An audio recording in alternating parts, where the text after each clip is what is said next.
Halo,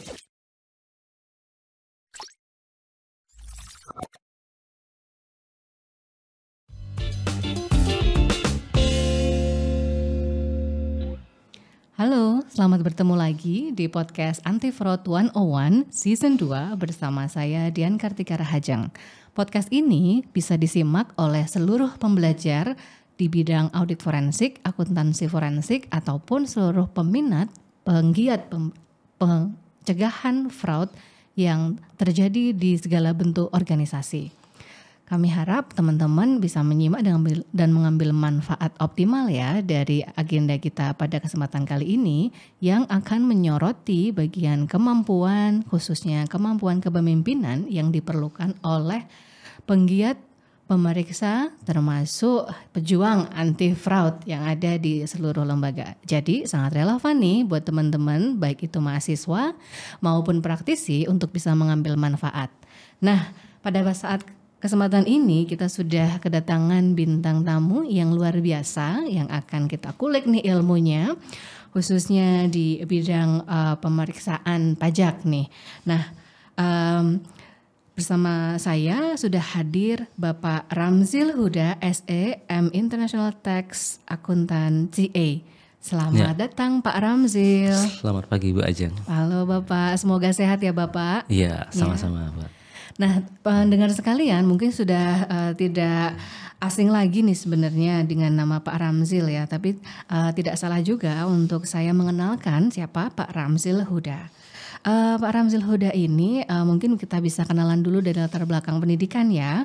Pak Ramzil Huda sempat mengenyam pendidikan S1 sarjana ekonomi di bidang ekonomi ya di departemen di Fakultas Ekonomika dan Bisnis Universitas Gadjah Mada dan mengambil studi S2 di Master of International Tax ya dengan fokus di International Tax di Melbourne Law School di University of Melbourne, Australia, dan saat ini beliau sedang tugas belajar untuk menuntaskan studi S3-nya di FEB UGM juga.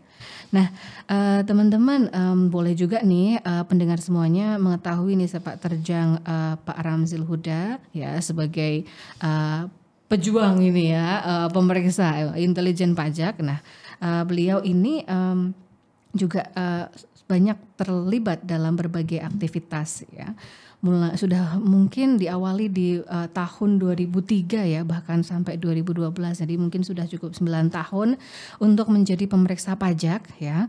Untuk selanjutnya beliau bergabung pada aktivitas analis rekayasa keuangan dan juga menjadi secondary di e-tax commerce dan juga menjadi analis peraturan perpajakan internasional, dan terakhir sebelum melanjutkan studi S3-nya Pak Ramzil Huda ini menjadi Kepala Seksi Intelijen di bidang pemeriksaan, penagihan intelijen dan penyidikan Direktorat Jenderal Pajak Republik Indonesia. Wah, luar biasa sekali ya sepak terjang Pak Ramzil Huda ini yang patut kita eksplorasi ya, banyak ilmu ya dari Pak Ramzil Huda, terutama saat beliau menjadi Kepala Seksi Intelijen di bidang pemeriksaan, penagihan, intelijen dan penyidikan. Baik, tidak berlama lagi, wah Pak Ramzil terima kasih banyak sekali lagi ya atas waktunya untuk bisa hadir di podcast Anti Fraud 101 Season 2 ini. Bapak mungkin sambil kita pemanasan nih Pak, ini di podcast sebelumnya kami sudah sempat mengundang nih banyak dari praktisi, baik itu dari Kejaksaan Agung gitu kan, dan juga menyoroti terkait pentingnya skills, entah itu leadership skills atau set skills yang lainnya, khususnya yang perlu disiapkan nih untuk semua penggiat pejuang anti fraud gitu ya. Nah, mungkin untuk leadership skill sendiri nih Pak, mungkin untuk aktivitas sebagai Kepala Seksi Intelijen waktu itu mungkin. Menurut Bapak mungkin bisa sharing nih Pak pengalaman waktu itu terlibat sebagai pemeriksa pajak termasuk menjadi Kepala Seksi Intelijen.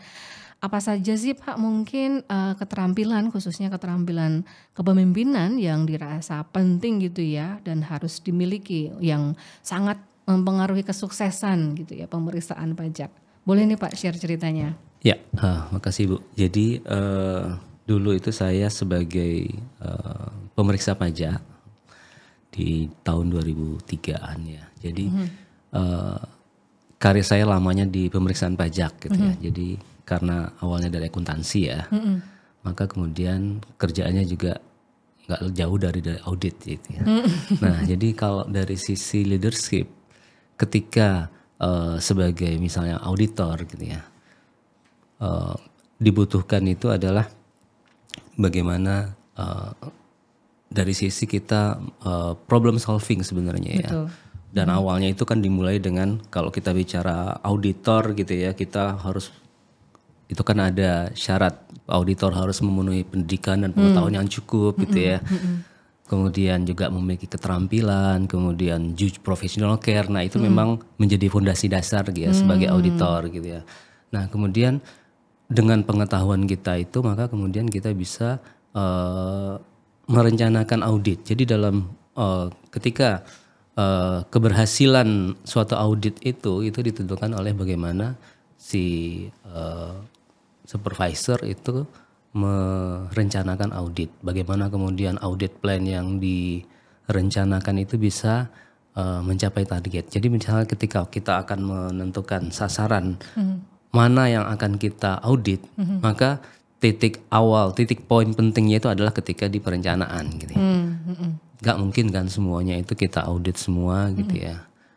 Nah, maka kemudian di sisi perencanaan itulah yang menentukan bagaimana nanti teman-teman auditor, tim auditor kemudian untuk bergerak mengarah pada titik yang fokus sehingga audit itu bisa dilaksanakan. Nah, tentunya dalam pelaksanaan itu kemudian juga ada masalah-masalah gitu, ada kendala-kendala, maka kemudian juga di situ dibutuhkan problem solving dari seorang pimpinan gitu ya. Bagaimana ketika ada suatu masalah, oh ini solusi gitu ya. Nah, itu dari sisi tim pemeriksa gitu ya. Kemudian beralih lagi ketika itu beralih ke sisi manajemen. Nah, itu dibutuhkan bagaimana mengetahui peta semua tugas gitu ya. Karena banyak sekali pekerjaan itu, maka itu juga harus dibagi-bagi. Nah, bagaimana kemampuan manajer itu untuk mengetahui anggotanya, kemampuannya di bidang apa, keahliannya di bidang apa, spesifik di bidang apa. Karena ketika kita bicara jenis usaha itu kan banyak sekali, ada yang tambang, ada yang perkebunan, ada yang jasa gitu ya. Maka kemudian bagaimana kemudian di manajer itu mengetahui siapa tim mana yang ahli di bidang apa, dan kemudian ketika ada kasus gitu ya, misalnya ada fraud atau ada aduan apapun, maka kemudian bagaimana alokasi gitu ya, alokasi oh ini mengerjakan ini gitu ya. Terus kemudian dibutuhkan waktu berapa lama, target berapa lama, nah, itu dibutuhkan dari sisi manajemen. Dan satu lagi tentunya tadi ya, problem solving itu juga dibutuhkan karena pasti nggak mungkin semuanya itu berjalan lancar. Nah, jadi dari dua sisi tadi, dari sisi audit ya, kemudian juga dari sisi manajer itu dibutuhkan leadership skill seperti itu, dan tentunya untuk memuluskan semuanya itu dibutuhkan komunikasi yang baik antara keduanya gitu ya. Baik, Pak. Berarti memang secara umum intinya memang seluruh tanggung jawab memerlukan ya sebuah skill set yang general ya, misalnya termasuk bagaimana mengelola tim gitu kan. Di saat yang sama juga tertantang pada skill set yang sangat spesifik, misalnya auditor, misalnya audit forensik dari sisi perencanaan hingga akhirnya pun juga tetap harus mengantisipasi bagaimana tim atau mungkin proses pemeriksaan itu bisa berjalan dengan lancar, guys. Termasuk juga bumbu di tengahnya yaitu dengan adanya aktivitas komunikasi yang intens setiap saat. Nah, problem solving itu memang sepertinya sangat kritikal nih Pak, terutama bagaimana bisa mengomunikasikan gitu kan solusi terbaik gitu ya untuk mendekati misalnya kasus yang sedang didalami saat itu. Nah, kalau mungkin sharing dari pengalaman Bapak nih Pak terkait tadi aktivitas problem solving atau mungkin komunikasi atau mungkin bagaimana sinergi dengan pemangku kepentingan yang beragam gitu Pak. Ada nggak sih Pak mungkin strategi bagaimana mensinergikan seluruh skill set tadi, termasuk mungkin kalau di banyak aktivitas Bapak nih ada termasuk aktivitas komputer juga aja Pak, karena komputer forensik untuk di bidang international tax apalagi nih, ambil contoh transfer pricing ini kan, ada banyak skills yang memang akan ditarik, banyak tim yang akan dibentuk. Nah strateginya kira-kira bagaimana sih Pak untuk Bapak sendiri ya, mungkin selama menjadi pemeriksa pajak ya, atau selama menjadi kepala seksi intelijen gitu, untuk dapat memastikan ya proses investigasi itu berjalan dengan smooth ya, transparan dan kredibel gitu ya. Termasuk juga tadi memastikan kehandalan ya, hingga nanti adanya laporan dari hasil pemeriksaan gitu Pak. Ya. Jadi semuanya itu kan butuh koordinasi ya. Jadi kalau misalnya dalam saat penyelesaian pekerjaan itu kan semacam ban berjalan gitu ya. Jadi ada tahapan-tahapan, kemudian juga ada prosedur-prosedur yang harus dilakukan gitu ya. Nah dari sisi manajer, jadi bagaimana kemudian di awal planning itu untuk suatu kasus itu dimulai gitu ya. Bagaimana kemudian planning itu arahnya akan kemana ya, jadi semacam visi lah gitu ya, visi ke depan dari sisi manajer itu bagaimana suatu kasus ini kemudian dari sisi inputnya seperti apa, kemudian akan diproses seperti apa, kemudian siapa yang akan proses, sumber dayanya yang digunakan seperti apa, terus kemudian pimpinannya juga harus dapat mengira, jadi semacam prediktif gitu ya, bahwa ini kendalanya akan seperti apa gitu ya.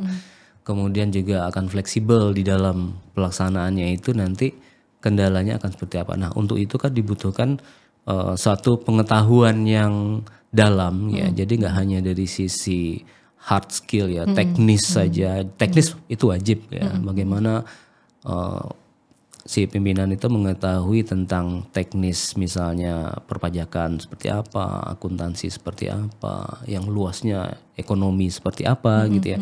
Terus kemudian juga hukum seperti apa, bagaimana hukum berjalan, kemudian penegak hukumnya juga apa saja gitu ya. Terus kemudian juga bagaimana misalnya proses dalam pencarian informasi gitu ya. Terus kemudian bagaimana juga setelah bagaimana data itu kemudian dikumpulkan, misalnya dalam pool datin atau pengumpulan data dan informasi untuk menyelesaikan suatu masalah tadi gitu ya. Nah data itu harus dikumpulkan dengan apakah, misalnya dengan menyampaikan surat atau permintaan, atau dengan misalnya web gitu ya, ataupun dengan cara lain gitu ya. Dan prosedurnya akan seperti apa gitu ya. Nah terus kemudian setelah itu kemudian bagaimana juga dalam proses ini akan ada interaksi dengan yang diperiksa gitu ya, auditinya gitu ya. Nah bagaimana dalam interaksi ini kemudian hubungannya akan seperti apa gitu ya. Terus kemudian komunikasinya seperti apa gitu. Terus dalam hal itu juga akan dibutuhkan nanti misalnya konfirmasi kepada pihak ketiga gitu ya, atau pihak yang lain gitu ya. Nah terus kemudian rantai berikutnya adalah setelah selesai itu bagaimana nanti hasilnya ini akan dikomunikasikan ke berbagai pihak. Nah di dalam semuanya itu kan dari awal tadi kan ada juga unsur komunikasi dengan aparat penegak hukum lainnya gitu ya, dari sisi permintaan data, terus kemudian komunikasi dalam proses misalnya calon tersangka gitu, sampai juga nanti tahapan penuntutan gitu ya. Nah itu juga dibutuhkan koordinasi dengan aparat penegak hukum lainnya. Nah jadi dari sisi itu kemudian leadership ini dibutuhkan dalam semua tahapan ini oleh pemimpin, sehingga dia selain harus mengetahui tadi teknis, hukum, dia juga harus mengetahui yang soft skill tadi ya, jadi leadership, kemudian bagaimana kemudian menggerakkan semua resource ini untuk mencapai tujuan gitu ya. Nah jadi dalam pelaksanaannya itu otomatis semua skill gitu ya, itu juga pasti akan terasah dan diuji bagaimana misalnya ketemu dengan orang, kita dealing gitu ya, terus kemudian oh harus seperti ini gitu ya, bagaimana kemudian dalam situ berarti mau nggak mau kan dibutuhkan misalnya komunikasi yang baik ya, bagaimana dealing dengan misalnya yang diperiksa gitu ya, dengan terperiksa itu misalnya komunikasinya seperti apa, menanyanya seperti apa, pertanyaannya seperti apa gitu ya, bagaimana kemudian mendapatkan informasi dari yang diperiksa ini, komunikasinya harus seperti apa. Nah itu juga kemudian akan dibutuhkan misalnya informasi kemampuan untuk berkomunikasi yang baik gitu ya. Nah jadi banyak sebenarnya skill ini ya yang secara umum ya. Nah itu juga pasti akan diasah dengan waktu gitu ya, sejalan dengan pelaksanaan pekerjaan ini. Walaupun nanti dibutuhkan misalnya upgrading diri juga gitu ya. Bagaimana kemudian skill ini kemudian kalau nggak diasah hilang. Kalau misalnya kita nggak pernah melakukan sesuatu itu juga akan lama-lama kan akan hilang gitu ya. Apalagi ini sesuatu yang skill bukan knowledge. Kalau knowledge mungkin masalahnya lupa gitu ya. Kalau skill ini mau nggak mau memang harus diasah gitu ya. Nah ini kayaknya teman-teman kalau mendengarkan, aduh ya iyalah Pak ya, lah itu kan. Nah tapi ternyata saat memang nanti di lapangan, ya memang seperti itu sebenarnya best recipe-nya. Mudah, tapi pelaksanaannya nanti yang menjadi tantangan gitu. Nah kalau Bapak sendiri ini selama menjadi waktu itu misalnya pas menjadi Kepala Seksi Intelijen, apa Pak pengalaman yang paling menantang gitu ya, yang men-challenge ya, yang menuntut Bapak benar-benar mengeksersis ya, mendayakan semua skill set ya, mungkin sampai kemudian skills yang paling spesifik. Nah nantinya untuk misalnya kan kejahatan makin kompleks nih Pak. Nah kalau pengalaman Bapak sendiri apapun itu tantangan yang paling tak terlupakan ya, atau yang paling berkesan sampai akhirnya memutuskan untuk studi lanjut, enggak ya Pak ya? Kira-kira apa nih Pak? Jadi kan ketika setiap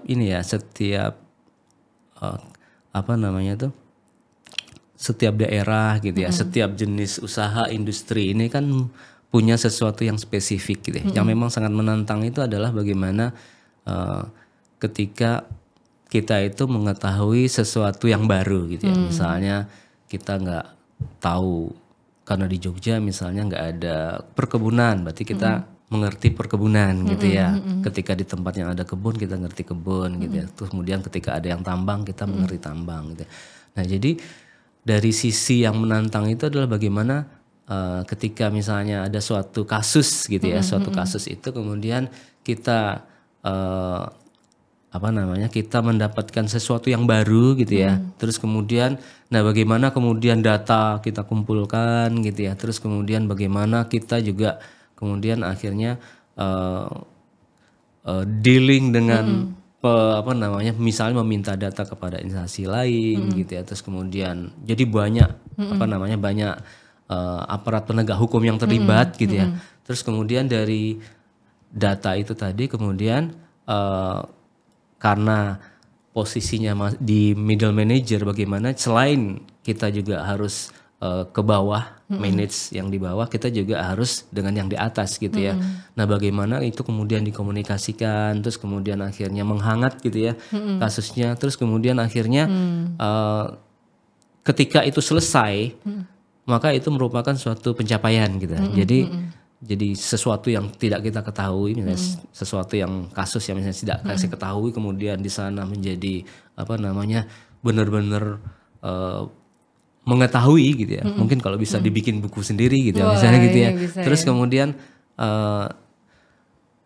ketika proses itu terjadi, bagaimana dinamikanya gitu ya.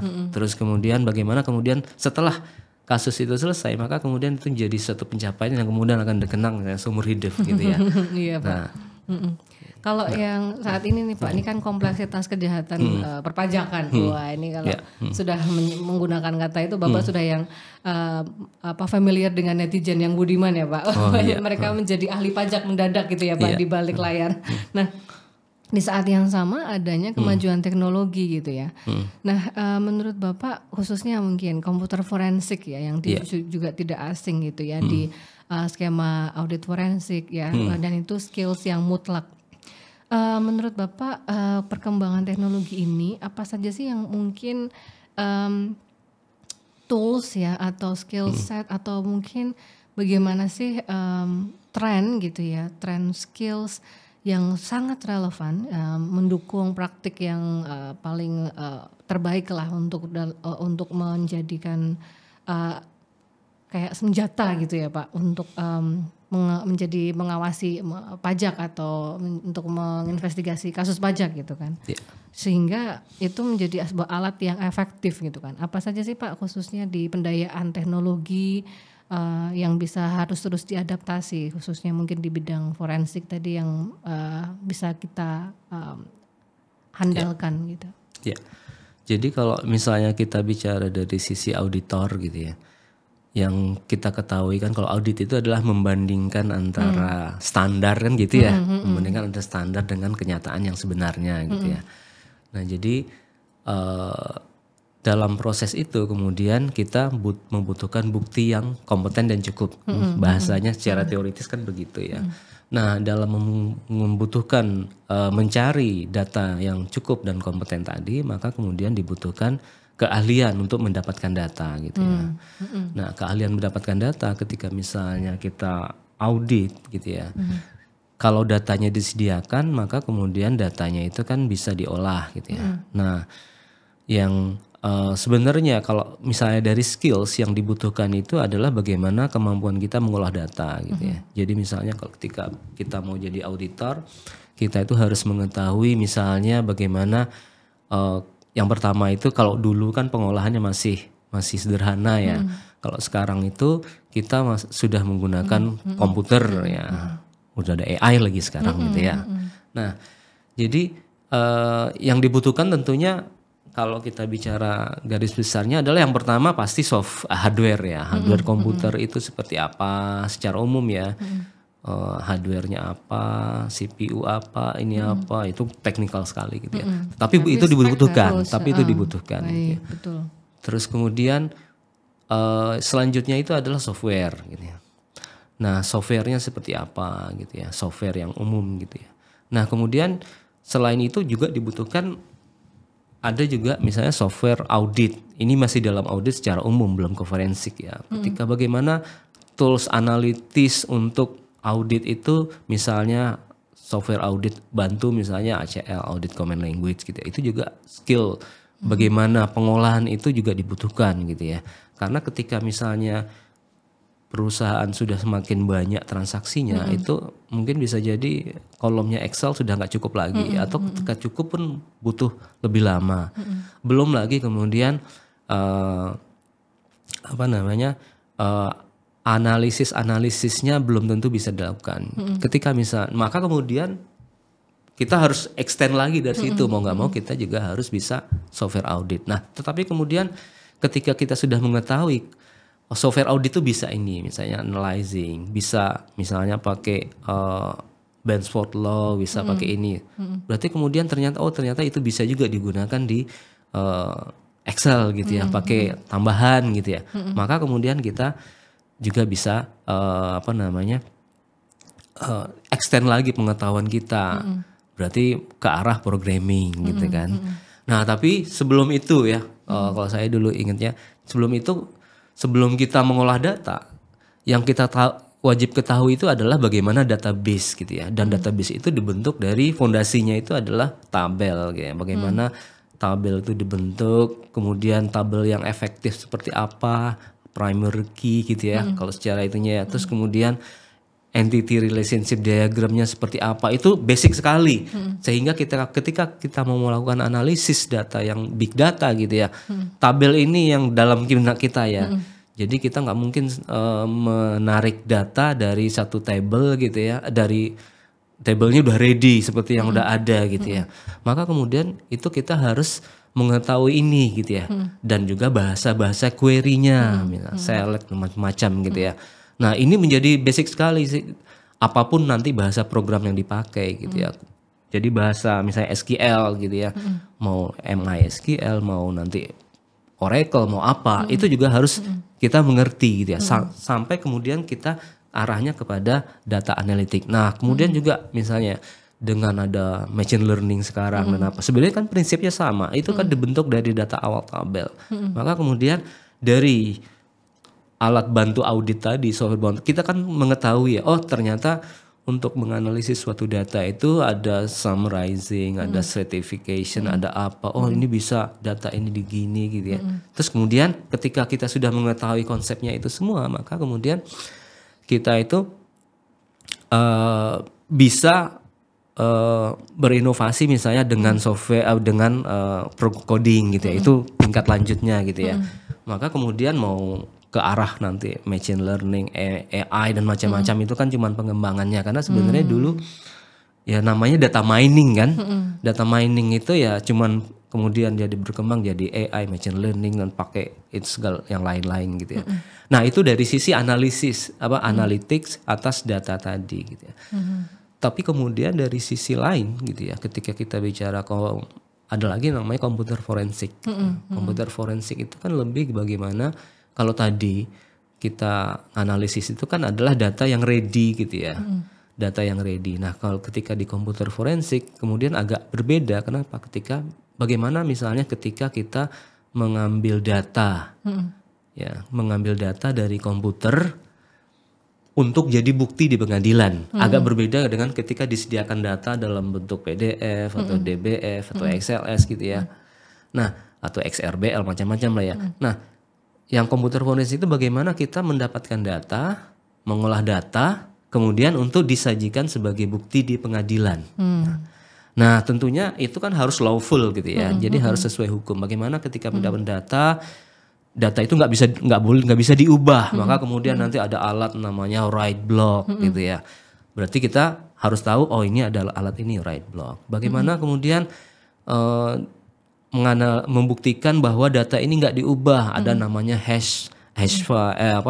nilai hash gitu kan. Bagaimana itu dimunculkan gitu ya. Bagaimana kemudian kita punya keahlian untuk menentukan, mengetahui ternyata ada file yang sudah dihapus, ada file yang di hidden, ada yang file dihapus lagi gitu kan. Bagaimana kemudian meretrieve data yang sudah dihapus gitu ya. Nah, itu kemudian larinya ke arah forensik, beda lagi dengan yang tadi ya, auditor tadi, analisis auditor tadi ya. Nah, kemudian juga bagaimana kalau misalnya bukan komputer lagi tetapi tablet sekarang gitu ya. Bagaimana kemudian itu HP, bagaimana kemudian itu email, bagaimana kemudian itu dalam jaringan gitu ya, retrieve data dalam jaringan.